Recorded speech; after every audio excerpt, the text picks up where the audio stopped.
announced the resumption of elective surgeries following the completion of work on its 40 elevator. Management of the hospital, in an interview with TV3, said most of the 40 elevators would be replaced with new ones by the first quarter of 2025. Sure, within the first quarter of next year, we'll have a brand new lift to complement. When we finish with that, then we'll move on to the second one. And then we'll do that throughout the hospital so that in no time we'll have all the lifts replaced.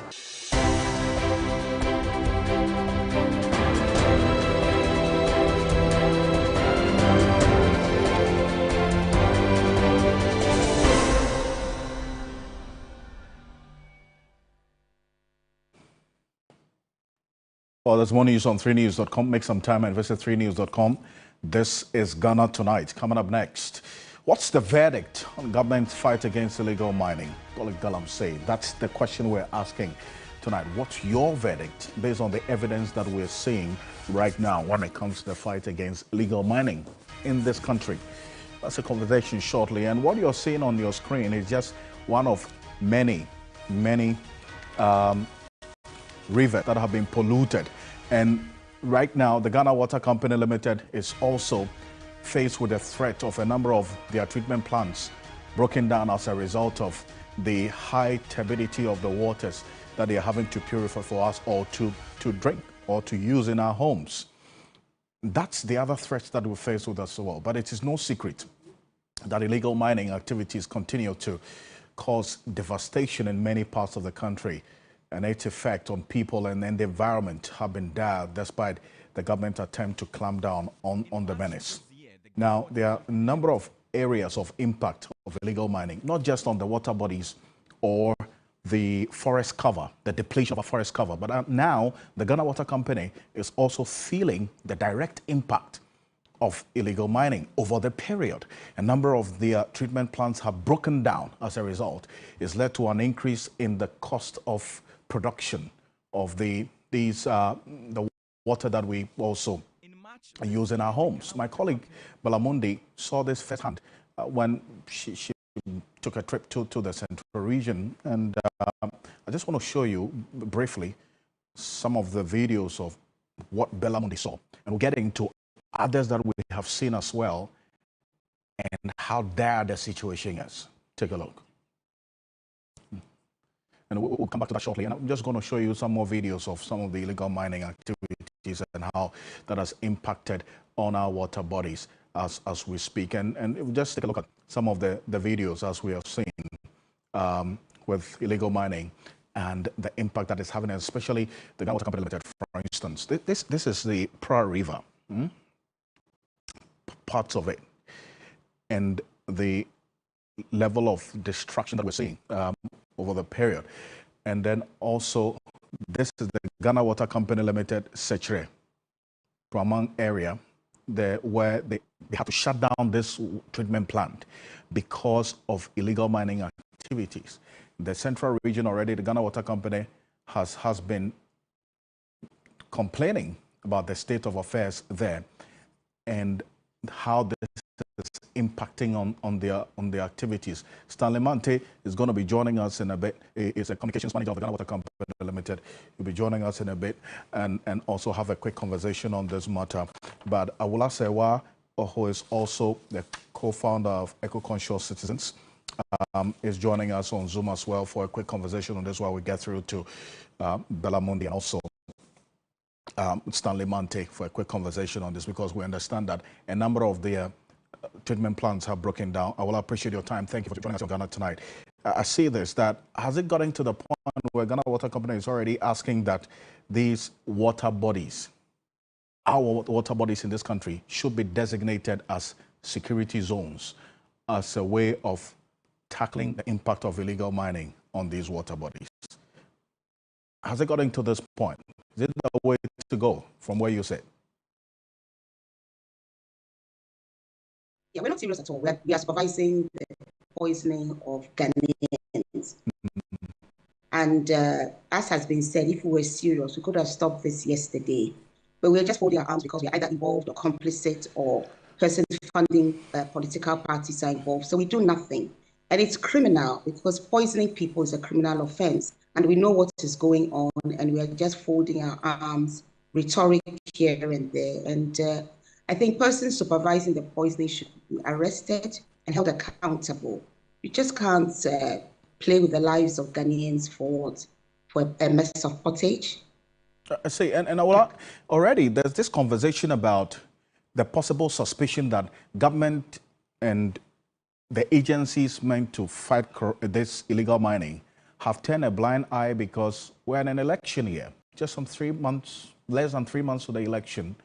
And so government is just turning this blind eye intentionally so as to avoid the threat of losing votes in these areas where illegal mining is taking place, as we saw in the 2020 elections, because if you recall, the NPP had been consistent in the fact that they lost some votes in some of these constituencies because of the government or the president's decision to crack down on illegal mining in his first term.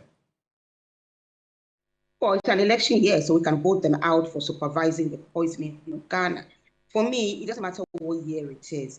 The president put his presidency on the line 7 years ago. Ghanaians have watched for 7 years the situation deteriorating. And right now, it's like we're in the Wild West. Everybody just does what they like, as if there's no government.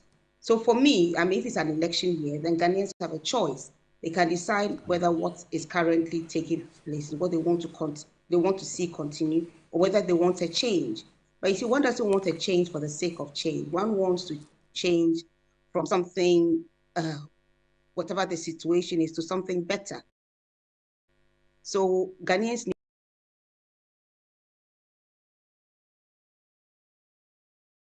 need to vote wisely. But for me, I'll say at this stage, the playing around has to stop. Now deaths, rising kidney disease, and deformed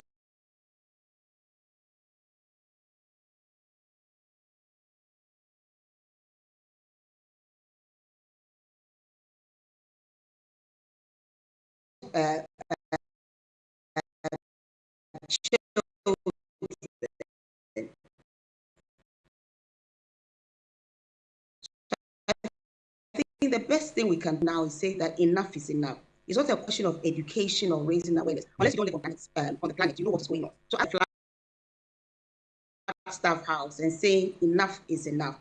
We are going to go on a general strike, and until you stop what is going on. If all our water bodies and our forest reserves have to water bodies and to desecrate our forest reserves, if our forefathers had been responsible as we have been, would we have anything to look at? Would we have any forest? You might have to go to museums to look at what forests in Ghana look like. What is going on is totally unacceptable. And I expect the Ghana Medical Association to sit up and make statements the dangers of mercury poisoning. They know how it affects the body. Why the silence?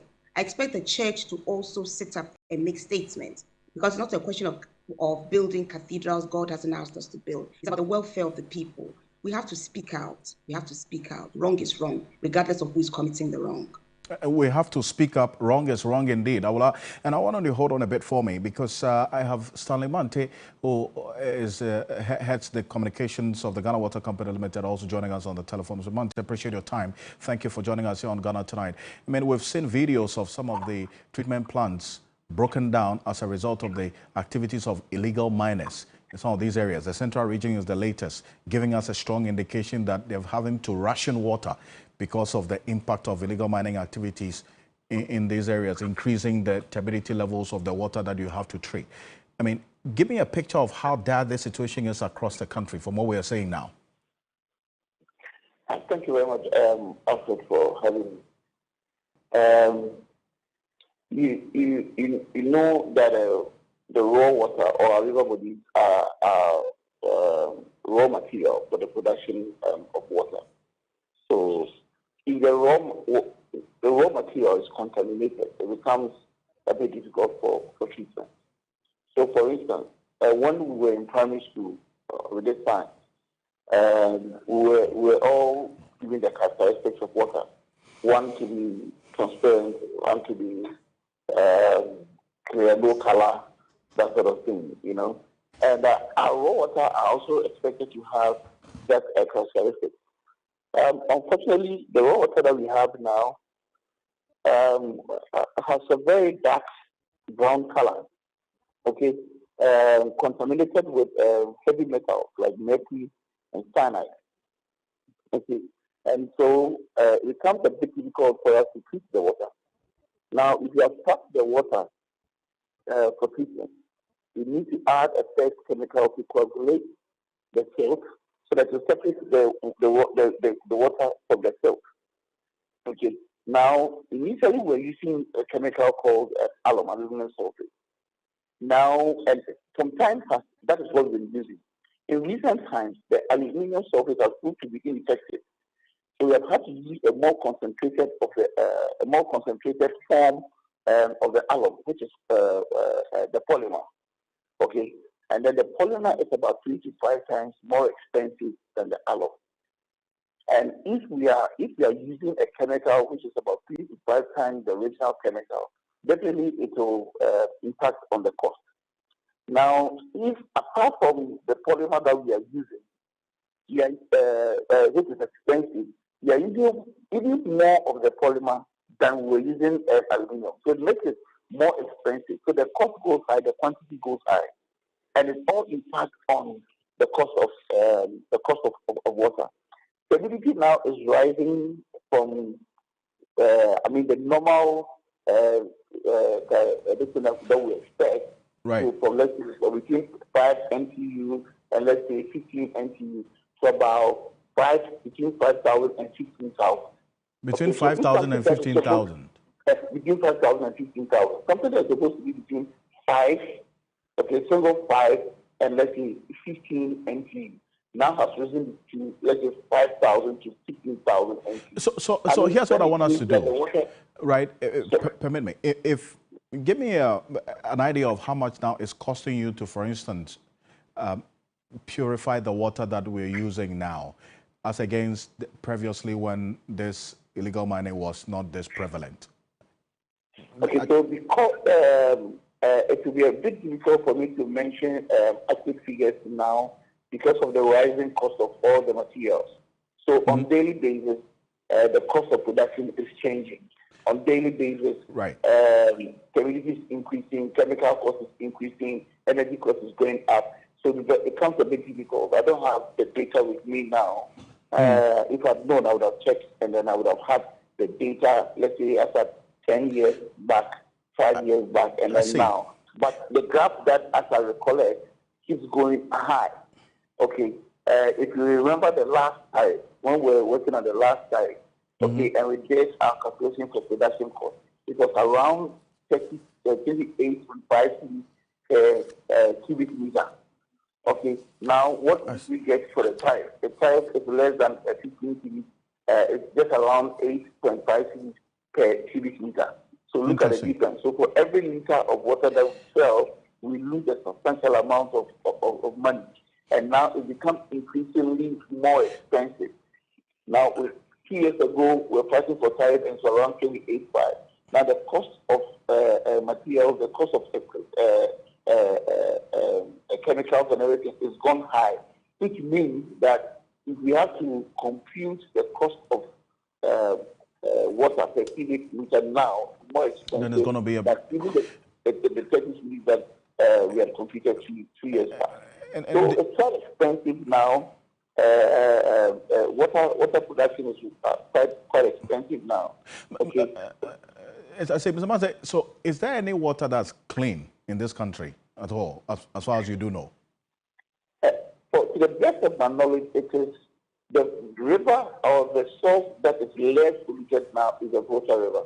The Volta River is the cleanest?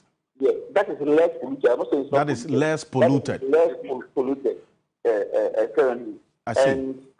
And formerly, we were not even using much chemicals in treating water from our treatment plants that abstract water from the Volta because the water was quite good. Stability and everything was okay. So we needed just a little filtration and then a little of, let's say, chlorine to kill the germs, and then we are good to go. Now we are dosing along in all our, let's say, treatment plants dotted along the Volta River. And we are using that because the Volta now is becoming polluted.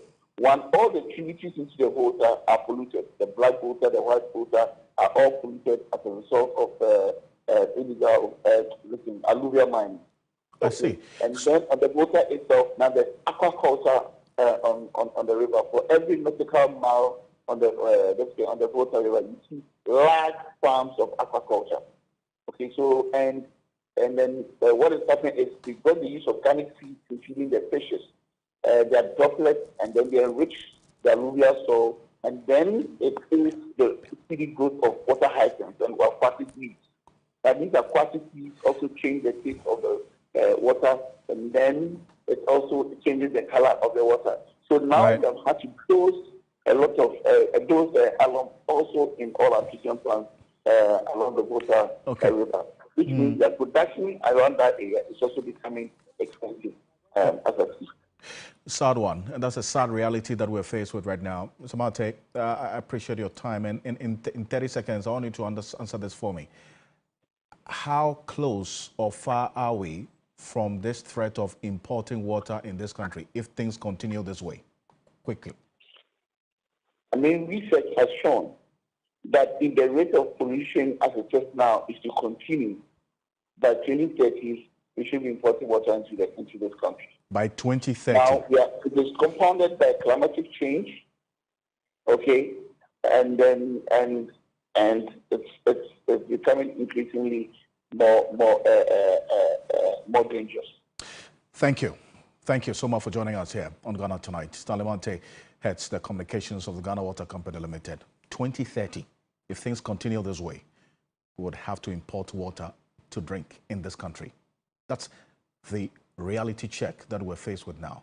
We're talking about 2024 is ending, so let's start off in 2025. 5 years from now, all things being equal, if things continue this way. So Belamonde is joining me now, my colleague, for a quick conversation on what she saw in the Central Region when she visited that part of the country over the weekend. And she posted something on social media. Take a look at this. Oh, baby, chamfa friends for friends galamsey chamfa business is for na titi ho no na che so fa kwan kra hu na na mpanyimfo no nya ho hwe ba je na na mama ko mo bisa ba ko si ne si ho no ba ko si ho no ne si ho no ne si no mo de ko si ambo ne si ho nti sisi amu amuti hansio mu ya ne dem because first na nsio we ya na mo de mu bibia nsio we ne nom na ya kitimi sadi si nya ma ya bibia sisi aye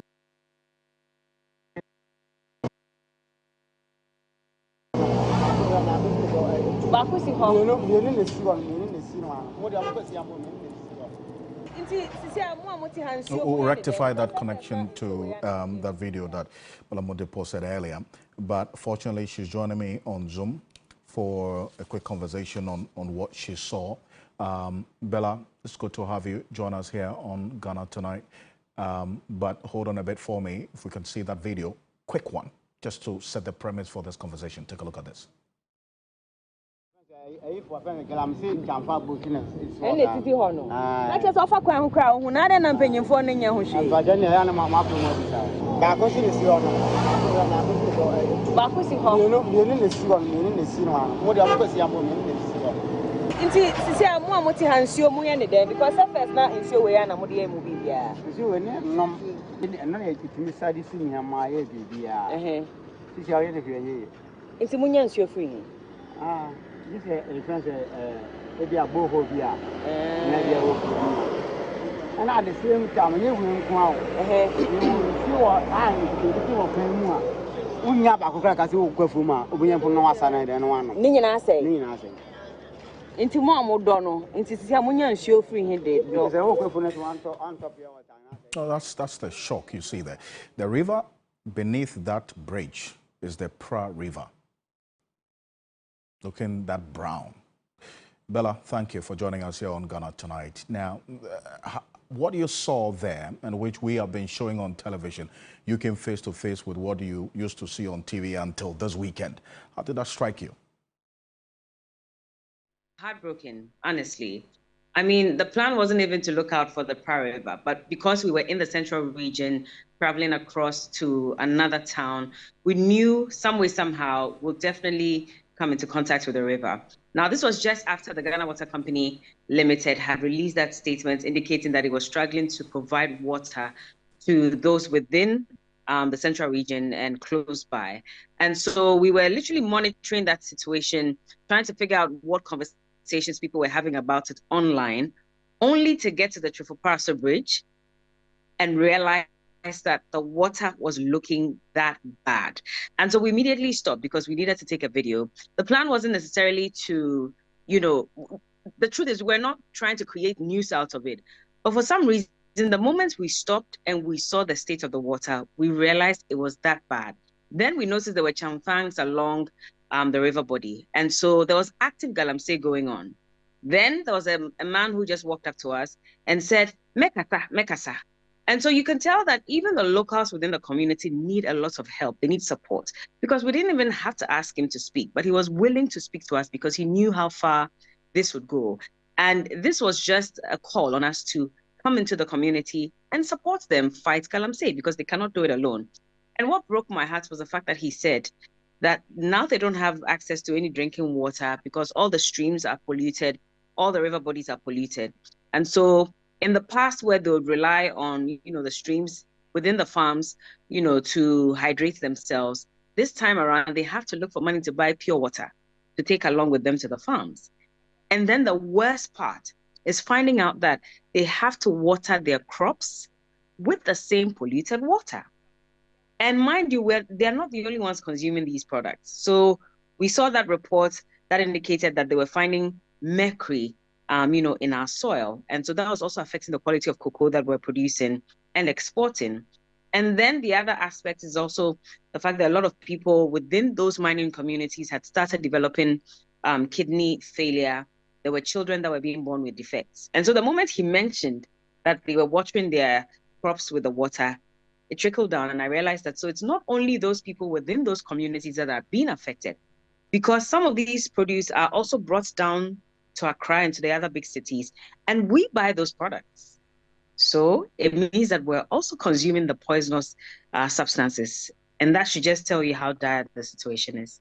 And what we're seeing clearly gives us an idea of how dire the situation is and why we should all be concerned about this and continuously drum home that issue about the failed leadership in dealing with this issue of illegal mining across board, right from the local level to what we see.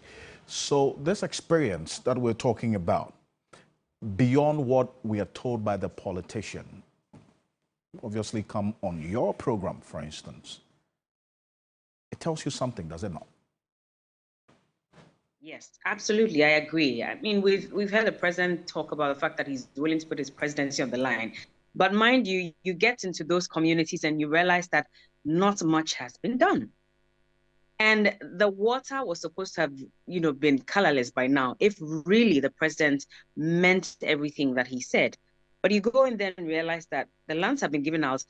The local people, well, some of them are involved. The others who are not involved cannot fight them because they don't have the weapons. And so you ask yourself a lot of questions. Where are all these, excavators, etc.? Where are they coming from? Who is bringing them in? Because that local person cannot afford an excavator. So who is buying them, bringing them into the community? Who is sanctioning these activities? Are the chiefs also involved? Or is it that they really have no power at this point? And so we see these locals who are involved in galamsey saying that, well, that's the only way because we don't have jobs. But at the same time, these locals cannot afford those kind of excavators in many cases. So there's someone up there that's making this available. You listen to some of them and they talk about how it is the leaders who even allegedly get the Chinese to move into these mining communities and engage in illegal mining. And so there's really nothing they can do. I asked the gentleman that, and she said, oh, so it's really beyond them. He could have said, the chiefs are the ones to answer. But he told me to go back and ask the leaders. So if you really understand what he's saying, he's trying to tell you that we really have no power. It's the people at the top who are supposed to make this stop. And unfortunately, a lot of them were told, allegedly, are involved. So how do we fight this? How do we fight this? And that's where citizens' action also comes into play here. Bella, appreciate your time. Bella Mundi, thank you for joining us here on Ghana Tonight. And I will also say, well, thank you as well for also joining the conversation on this matter, how bad the situation is. We've been talking about illegal mining for quite a while now. We're coming to terms with the reality that in the next 5 years, we might just be importing water into this country. Think about it. And that leads up into manifesto check on your election command center.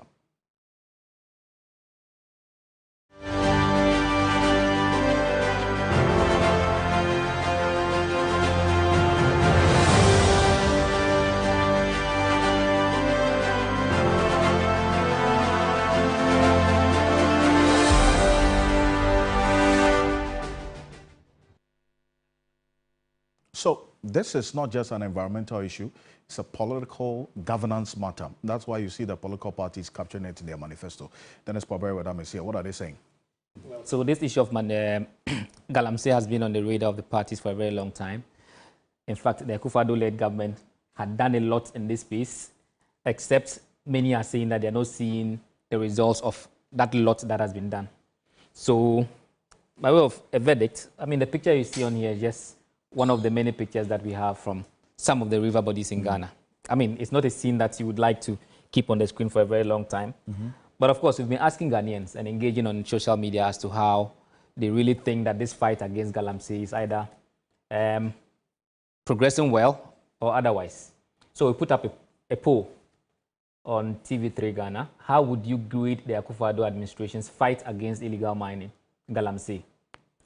Now, impressive, 6%, dreadful, 70%, tried somewhat, 7%, and I don't care is 80%. So those who say that the fight has been dreadful, as more of a lost fight, disastrous, is 70%. More like there's nothing to show for it. I see. But of course, like we always say, that the verdict is with the people. I think tonight it's only fair to say that the verdict is what you see on the screens, by way of the visuals that we've shown you, the work that Bella has done, and then the picture we have on the screen. But be that as it may, it doesn't end there. The political parties still acknowledge that galamsey is a big deal and it has to be dealt with. So that's why when you look at the manifestos for 2024, both the NDC and the NPP have first of all acknowledged that yes, there's indeed a problem. They've also acknowledged that yes, a lot of harm has been caused already to the land, for which reason there needs to be a reclamation. So you'd find those things reflect in the manifestos. What was in there? Let's hear. So when you look at the NPP, so let's start with the ruling party manifesto, they actually have a whole chapter dedicated to what they intend to do to fight galamsey.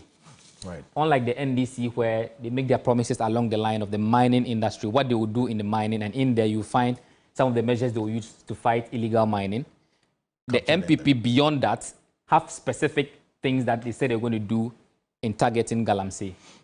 Key amongst them would be that they are going to make available the proven reserves data by the Geological Survey Authority. Mind you, they've made a promise that when they come, they'll resource the Geological Survey Authority so that they will take data. That data would indicate where exactly our gold or our natural resources are, so that miners would not have to do what they call trial and error. Is this the authority that the head said they need about $5 billion?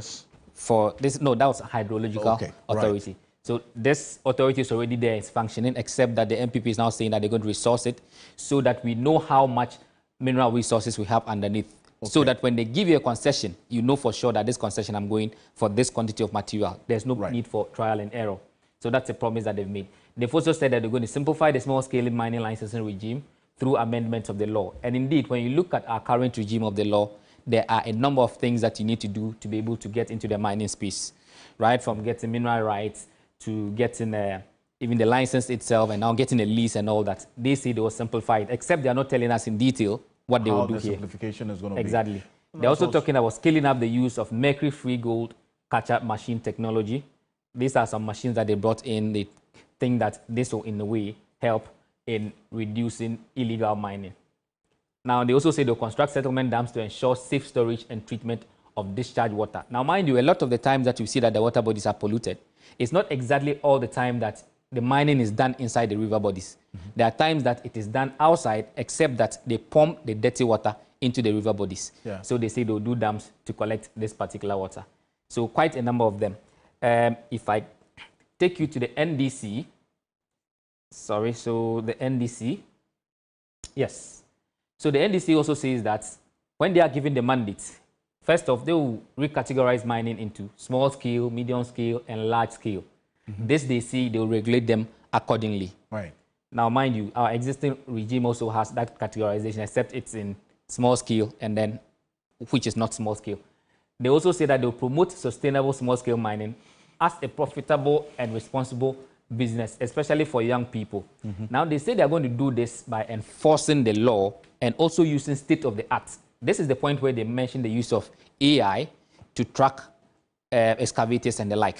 Okay. So that's one of the policies they say they will do when given the opportunity to rule the country. They also want to ensure that mining operations are not conducted in unapproved areas, such as water bodies and the like. They haven't told us exactly how. So they also strengthen the capacity of mining regulatory institutions to ensure efficient and effective regulatory operations. Decentralization of regulatory and licensing processes for artisanal miners. This is more like also simplifying the law or the legal regime. I mean, unless there's a clear establishment of the fact that there's a problem with the process of acquiring licenses now, because some CSOs in the environment space like Arocha and others will also say that all the layers of trying to get a license is to ensure that if you are applying for it, you're actually going to use it for what you said you were, plus the fact that you're going to do it with the environment in mind. So we have to interrogate the simplification that they are all talking about. Yeah, so essentially what they are saying is that, of course, if you take the license and you don't use it for what it's meant for, no matter how you do it, it will end up being an illegal mining. Because illegal mining simply means that you are mining not in conformity with the law. Now, the other thing they say about this simplification is that, for instance, for the NPP, they make the case that now they will let the issuance of license be the job of the Minerals Commission. As it stands now, it's only the minister who issues the license when it comes to mining. So they want to take that from that administrative head and give it to the Minerals Commission. So essentially, these are some of the highlights. I see the last one there. Implemented what? A tree for life? Yes, reforestation policy. So like I mentioned, they acknowledge that a lot of harm has been done to the environment already. So in order to reclaim or to restore, this is one of the policies that they intend to do. How different is this from the tree planting that this government is doing every year? That's for the NPP. This is the NDC. Over 1 million trees have been. This is the NDC.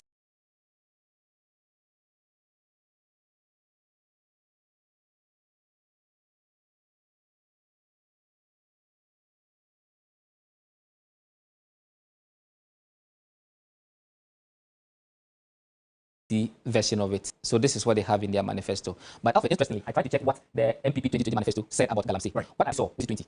I did not see any specific thing that was said in regards to how they were going to deal with it. So it's not surprising that we see how things are the way they are. Previously, there was a clear-cut plan. That's how had galam stop. They had amendment of the law to enhance the punishment regime and all that. But when you look at beyond 2020, in that NPP 2020 manifesto, you do not see a clear cut-out plan how they intended to deal with galamsey. And probably that's why I was saying that, because in 2020, recall, said they lost a lot of seats in these mining areas because of that first year period, the 2017-2020, how they clamped down on illegal mining.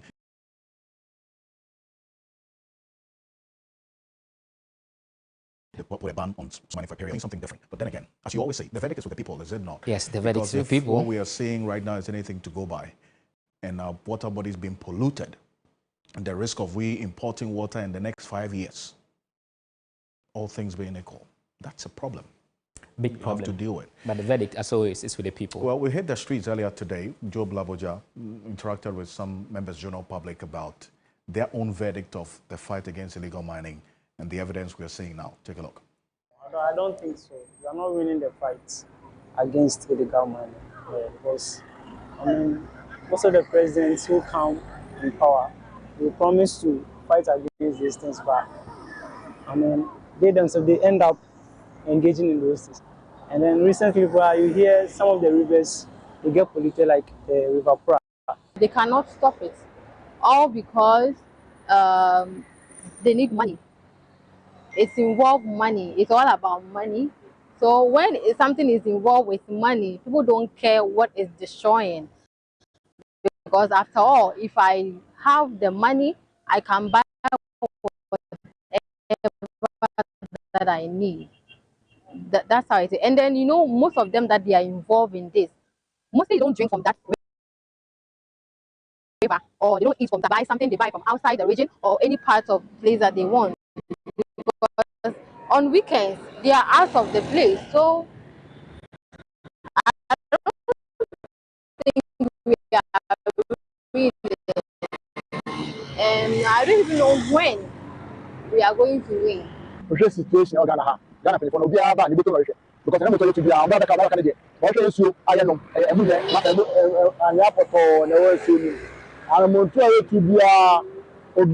to be discussion with you. I should not because I have been.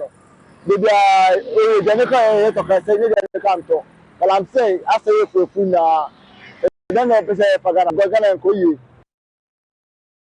Well, that's the verdict of the people there. That Nkoye, meaning it's not going well. Well, coming up next year on Ghana Tonight. Despite the concerns raised by the National Democratic Congress about the Electoral Commission of Ghana, it is on top of the issues and will deliver a credible voters register. And that's what we're going to get into right now. With some 95 days to Election Day, December 7, 2024. This is your Election Command Center.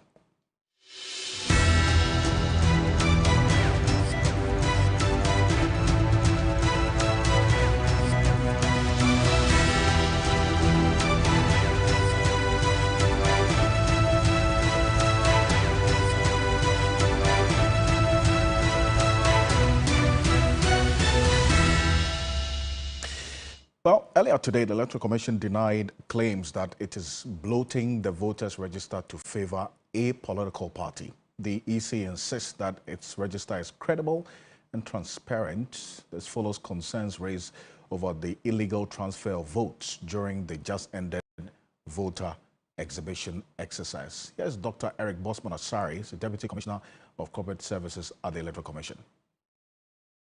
Investigations by the Commission have revealed that voter transfers were indeed effected for 38 individuals using the credentials of an Electoral Commission official. The Commission has suspended the Pusiga District Electoral Officer and has invited him to respond to the Commission's findings.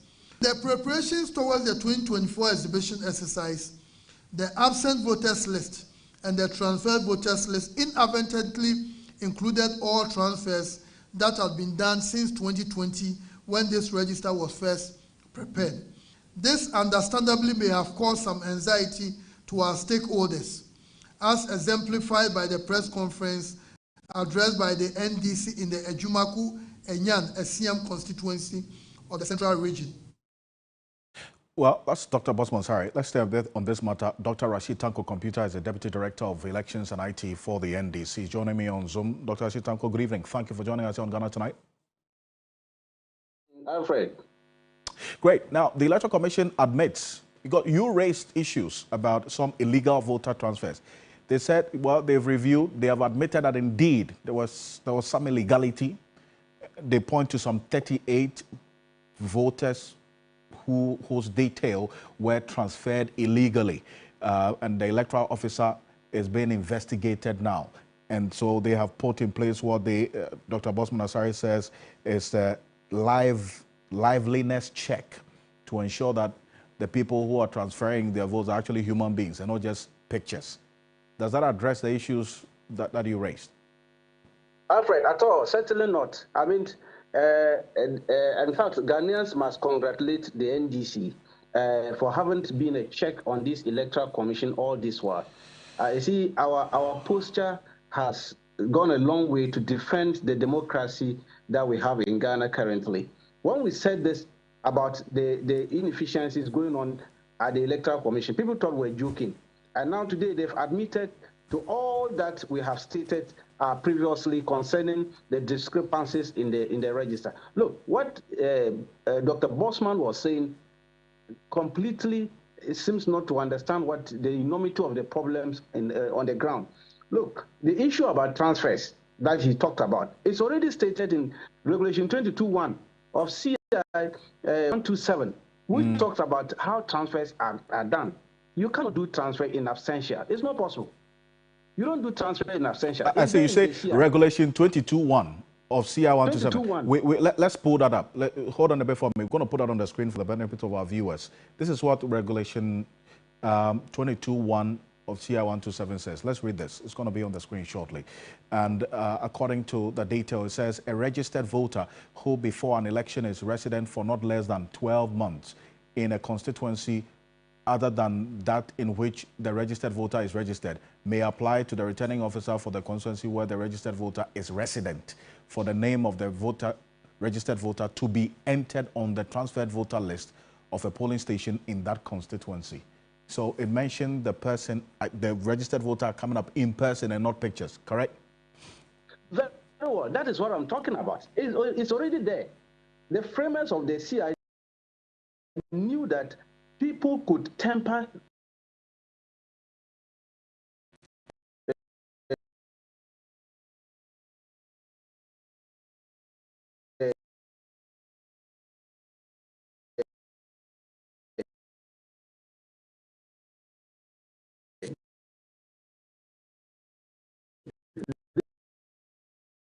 this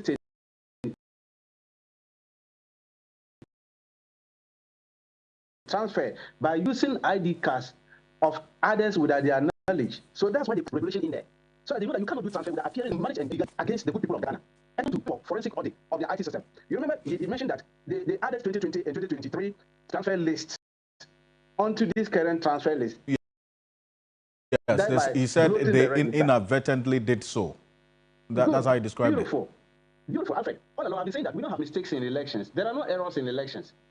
Any error is a calculated attempt to rig an election. Now, when you catch them, they say it's a mistake.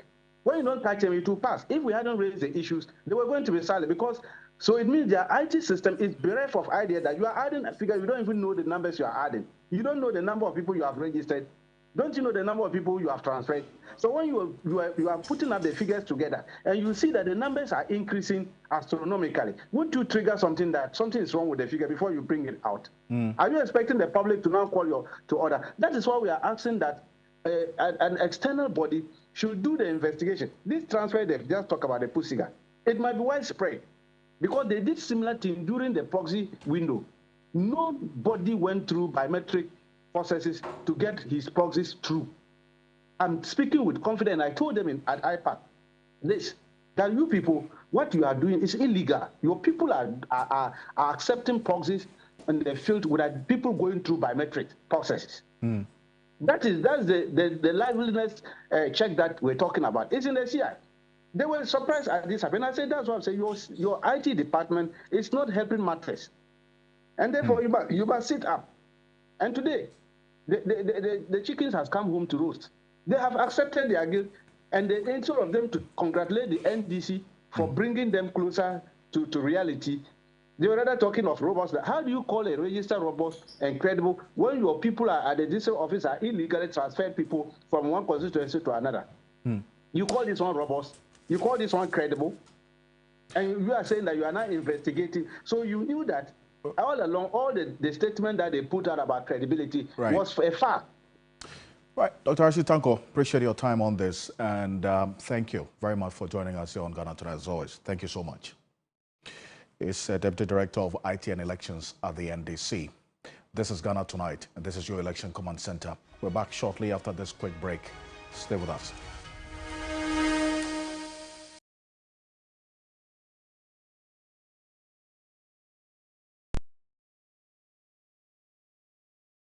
You know, one bucket of Flamingo paint is equal to several buckets of any other paint brand on the market. Flamingo paint, superior durability, superior hiding, superior coverage. Flamingo paint, simply superior. You know, One bucket of Flamingo paint is equal to several buckets of any other paint brand on the market. Flamingo paint, superior durability, superior hiding, superior coverage. Flamingo paint, simply superior. 75 days since the last day of last season. We are ready to do it all again. Phil Foden is having the season of his life. Brilliant! Just brilliant! That is quite something! Watch all the Premier League, La Liga and Serie A games on DSTV Compact for only 300 cedis a month. Everybody knows Acrobato.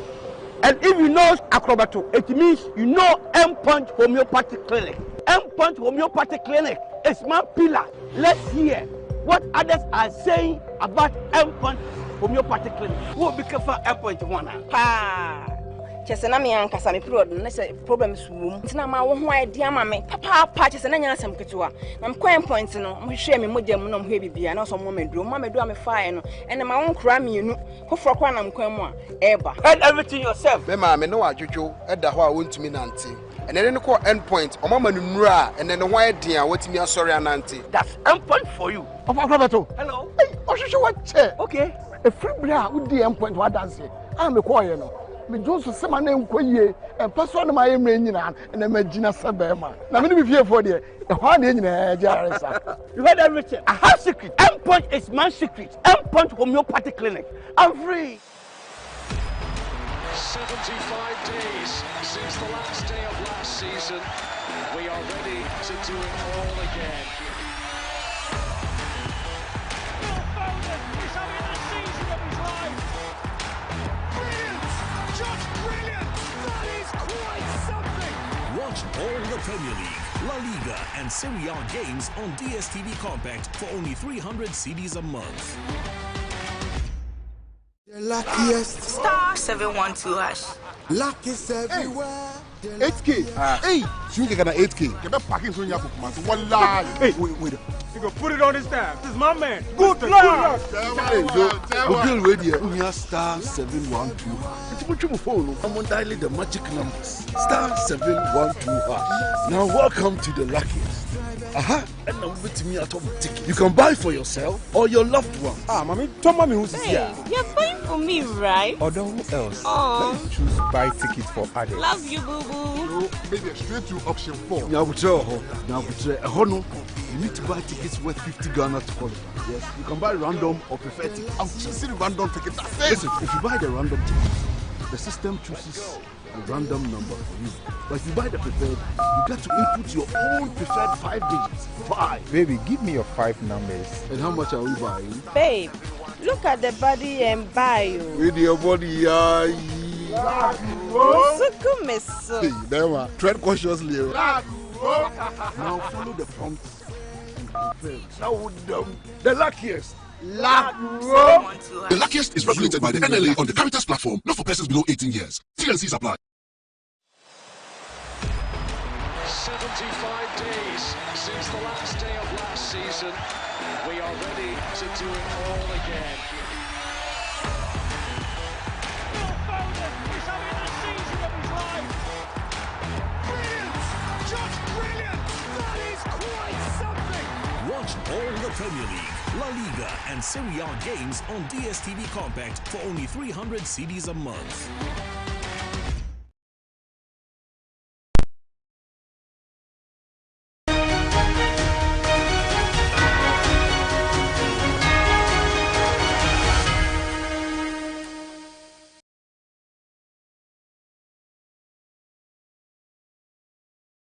Welcome back. This is Ghana Tonight, and we remain your election command center.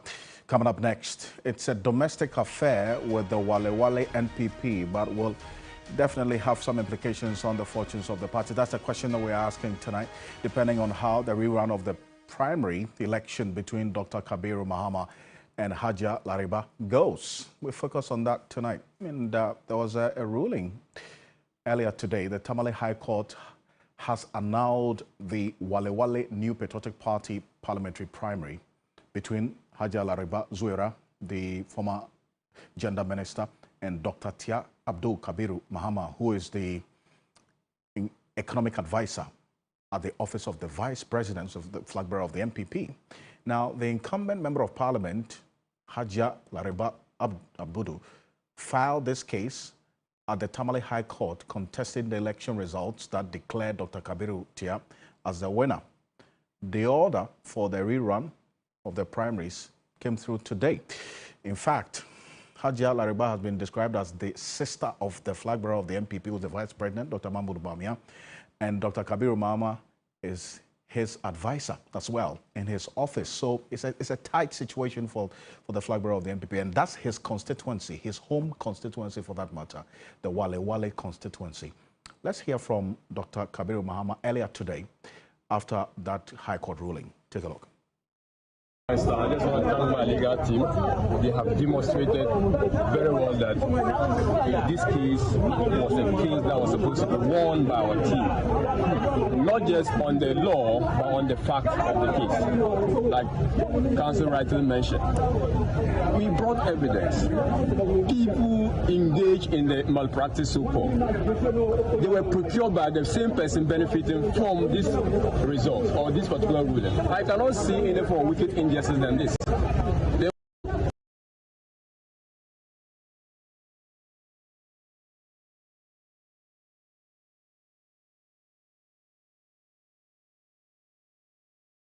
The court is a citadel of justice. The court is supposed to be a fortune of the qualified moral rights of our country. If those moral rights are not being upheld, I wonder what we are going to be doing in the law. However, the people of Walewale speak to the post. If there is anyone who thinks that there is going to be an otherwise communication by the people of Walewale, I'm just a person like you. Sorry, the people may be dreaming, because the will of the people, they say the voice of the people is the voice of God. You cannot tend to.